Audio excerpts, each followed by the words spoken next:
এই খাবারের দাম যদি আমি আপনাদেরকে বলি আমার নিজেরই লজ্জা লাগবে, এতই কম। আর হ্যাঁ, একটা কথা বলি, যে কোনো খাবারের কাছে টাকা টাকা কিছুই না আমার কাছে।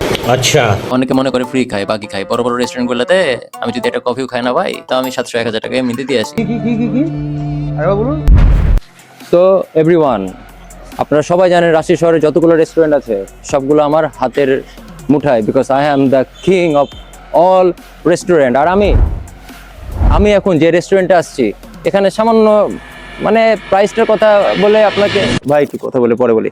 আপনি প্রাইস কি হলো ভাই? আমি 50 টাকা ভাই 50 টাকাটা দেন মানে ভাই। এর আগে আপনি রেস্টুরেন্টে এসেছিলেন, এসে 50 টাকা খেয়ে গেছেন। খেয়ে যাওয়ার পরে আপনি বলছিলেন যে সামনের বার আসবো যখন আমি তখন দিয়ে যাবো। তো আচ্ছা। 50 টাকা কি আপনি আমাকে দিবেন না?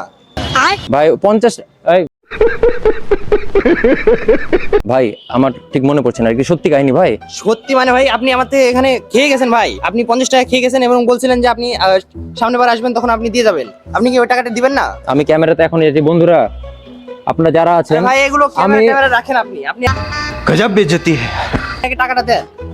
টাকা 50 কেন 500 টাকা দিয়ে যাব। আমি 38 থেকে 40টা রেস্টুরেন্টে গেছি, রয়্যাল বিভিন্ন রেস্টুরেন্ট হোটেলে। আরে ভাই, রয়্যাল রাজ আপনি আমাকে ফোন দিয়ে যেখানে টাকা আমি যান। যাই না, হ্যাঁ। ঠিক আছে? তো আপনার 50 টাকা, তো আপনার 50 টাকা আমি দিয়ে যাব। ওকে, 50 টাকার জবাবে আবার আসবো, বাট তার আগে বলে দিই এটা হলো ঠিকানা রেস্টুরেন্ট। রেস্টুরেন্টটা সফট রোমান্টিক, আর এটা হলো খোলা আকাশের নিচে। এখানে আপনি আপনার প্রিয় মানুষকে নিয়ে এসে খাবার উপভোগ করতে পারবেন। এখন প্রশ্ন হলো বৃষ্টি হলে কি করবেন? হ্যাঁ, বৃষ্টি হলে আপনারা এই রুমে প্রবেশ করে খাবার উপভোগ করতে পারবেন। তাই বলে আবার এখানে প্রিয় মানুষের সাথে আবার ইটিস পিটিস শুরু করে দেন না, বললাম আর কি। And the main point is this platter. এই খাবারের প্রাইস মাত্র 100 টাকা। আর এটাতে কি কি রয়েছে সেটা এক্সট্রা করে বলার আমি প্রয়োজন মনে করছি না, কারণ আপনারা দেখতে পাচ্ছেন এখানে বারবিকিউ সহ আরো কিছু আইটেম রয়েছে।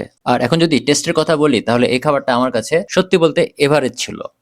আর আমি এখানে ঢুকতে না ঢুকতে যে আপ্যায়ন করলো আমাকে, সেটা খুবই ভালো ছিল। তো যাই হোক, আর হ্যাঁ, 12 তারিখ সারাদিন ধানের শীষে ভোট দিন। ভোট চাই ভোটারের, দোয়া চাই জামাত শিবিরের। ভাই যাই চলে গেল ওদিক দিয়ে। ও কি 50 টাকা দিয়ে গেছে? না ভাই, শুধু 50 টাকা দিয়ে গেছে। হাই হাই, ও তো আগের 50 টাকা দিয়ে গেল না, এখন 50 টাকা আবার বাকি করে চলে গেল। আমার তো 100 টাকা বাকি করে। এবার 100 লে, কারণ ঢুকতে না ঢুকতে তুই আমার সাথে ওরকম ব্যবহার করলি কেন? লে এবার লে। कैसा लगा मेरा मजाक?